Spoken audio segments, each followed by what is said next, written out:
Ceci est un livre audio autogénéré par Google. Livre Bouddha. Par Jules Clarcy. Chapitre 1. Sur le balcon du cercle des armées de terre et de mer, en achevant leur café, ils causaient, se retrouvant là après des mois et des mois d'exil, de maladie, de bataille, de blessures. En tête-à-tête, dans le délicieux bavardage du premier cigare, après le café, les deux camarades souriaient, évoquant les années enfuies, les souvenirs de l'école, les promenades militaires, les jours de sortie, d'examen ou d'escapade, et la première épaulette et la dernière revue, la revue d'hier, à Longchamp, devant les tribunes, ce défilé des Tonkinois sous les acclamations d'une foule, les sourires des mères, les bravos des anciens, les larmes des femmes.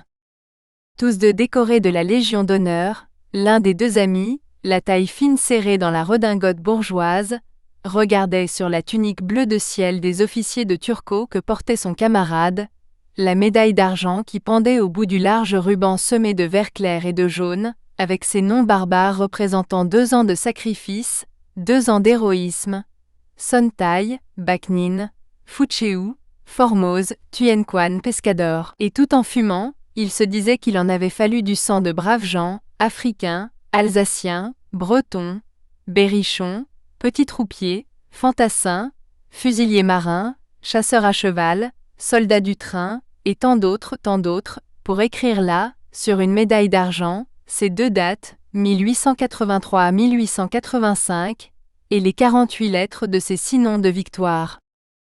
L'officier de Turcot 28 ou 30 ans, blond, gai, souriant, la joue bronzée à peine par le hâle de la mer et du vent d'Asie regardait devant lui, le coude appuyé sur la balustrade du balcon en fer forgé.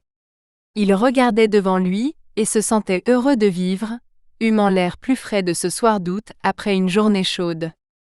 Un brouhaha de fiacres, d'omnibus, un vague murmure de voix montait de l'avenue de l'Opéra comme un lointain bruit de houle, et là, sous ses yeux, comme un décor, se découpait sur le ciel tout bleu la masse blanche de l'Opéra, éclairée fantastiquement par la lumière électrique. L'Opéra, illuminé, avec des silhouettes noires allant et venant sur les marches, et les 2 groupes sculptés se détachant avec de vagues reflets d'or, tandis que l'Apollon géant se perdait plus haut, dans le bleu noir, comme une ombre géante.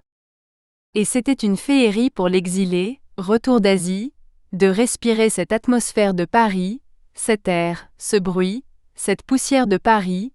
Il se détournait, pour regarder après l'Opéra, la double file de lumière de l'avenue aboutissant là-bas, à une autre masse lumineuse dont les traînées de gaz flambaient au loin, la Comédie Française. Tout Paris dans un coin de Paris.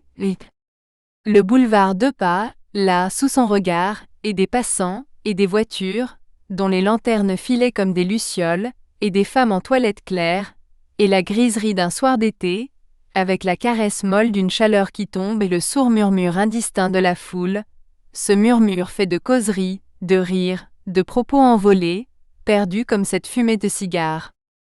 Et pendant un moment il restait là, appuyant sa tête au dossier de la chaise canée, comme se laissant aller sur un rocking-chair, et il n'écoutait rien, n'entendait rien, ni le bruit mâle des voix des camarades, qui arrivaient jusqu'au balcon par les fenêtres ouvertes du cercle, ni les causeries des voisins, attablés près d'eux sur le balcon, et prenant le cumel.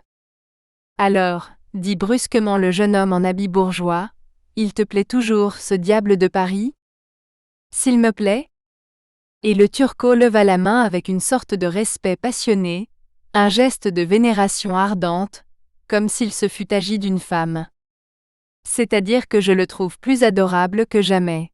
Et je ne sais pas, vrai, je ne sais pas comment on peut vivre loin de lui. Je me demande comment j'ai pu passer sans mourir d'ennui, mes années de campagne. Et quand je pense que je l'ai quitté, ce Paris, pour Alger et le Tonkin, avec une joie de collégien échappant au bahut, parisien jusqu'aux moelles, moi, et cependant promenant mes os un peu partout, quitte à les laisser un jour quelque part. Mes paroles d'honneur, il n'y a que Paris au monde. Tiens, il n'y a pas de paysage d'Asie, de nuit d'Algérie. Rien qui vaille cette carte d'échantillon que nous voyons d'ici. Oui, là, ces affiches. Il montrait du doigt, à l'étalage de l'agence des théâtres, les affiches jaunes, bleues, saumon ou roses, et les placards enluminés de coloriage, qui donnaient les titres des pièces qu'on jouait le soir, les programmes illustrés de l'hippodrome ou de l'Éden. Ce coin de paysage-là, mon cher Roger, ça vaut tous les autres. Ah, les théâtres.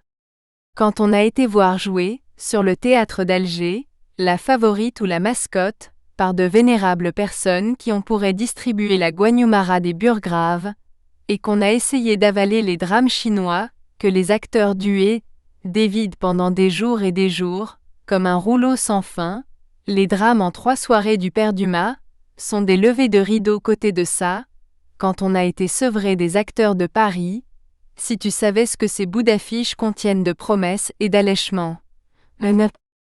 L'officier s'arrêta, laissant un moment sa pensée se fondre comme son long dresse. Puis tout à coup, il se redressa brusquement sur sa chaise. Par-dessus le bourdonnement des chars et le bruit de houle des passants, un air sautillant et vif, un air d'opérette enlevé gaiement sur un piano, venait à lui, comme une bouffée de vent, par quelques fenêtres ouvertes. « Tiens, dit-il, l'air de Bouddha. »« Bouddha ? Oui, dans l'opérette des nouveautés, La Petite Mousmé, tu sais bien. »« Non. L'air que chantait Antonia Boulard. »« Ah. Antonia. Encore. Toujours, fit le turco en essayant de sourire. Quoique si tu savais, mon cher. » Il s'arrêta encore, écoutant toujours l'air pétillant qui montait vers lui comme une mousse de champagne au haut du verre, et instinctivement, ses doigts battant la mesure sur la table de marbre. Nous espérons que vous avez apprécié cet aperçu. Pour continuer à écouter ce livre audio sur Google Play Livres, utilisez le lien dans la description de la vidéo.